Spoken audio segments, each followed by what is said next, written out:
আমাদেরকে আল্লাহ স্বাধীনতা দিছে কি দেন নাই? ও কেন জোরে জোরে হন না? আল্লাহ পাক আমাদেরকে স্বাধীনতা দিছে কি দেন নাই? এবার বলেন, প্রেম করি দোষ কাদের? অনেক ভাইয়েরা নিজের ভুল না বুঝে আল্লাহকে আল্লাহর উপর রাগ করে। বুঝাতে পারছি আমি কথাটা? এবার বলেন, দোষ কাদের? আমাদের। বলেন, সবাই বলেন, দোষ কাদের? পড়ালেখা টাইমে টাইমে করি নাই, দোষ কাদের? শক্তি থাকতে ইবাদত বেশি করি নাই, দোষ কাদের? সামর্থ্য থাকতে টাকা পয়সা ভালো করে না কামাই নাই, দোষ কাদের? 2 নম্বরই ব্যবসা করছি, দোষ কাদের? একটু সবাই বলেন, দোষ কাদের? চোখের হেফাজত নিজে করি নাই, দোষ কাদের? মানুষের নামে গীবত করে করে মুখ নষ্ট করে ফেলছি, দোষ কাদের? আল্লাহ উল্টা দয়া করে যে দোষ করি আমরা, দয়া করে আল্লাহ।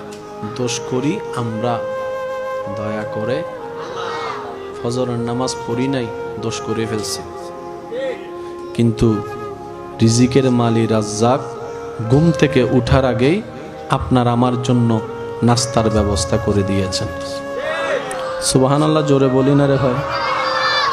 নামাজ না পড়ার কারণে নাস্তা কখনো পাই নাই এমন কি হয়েছে?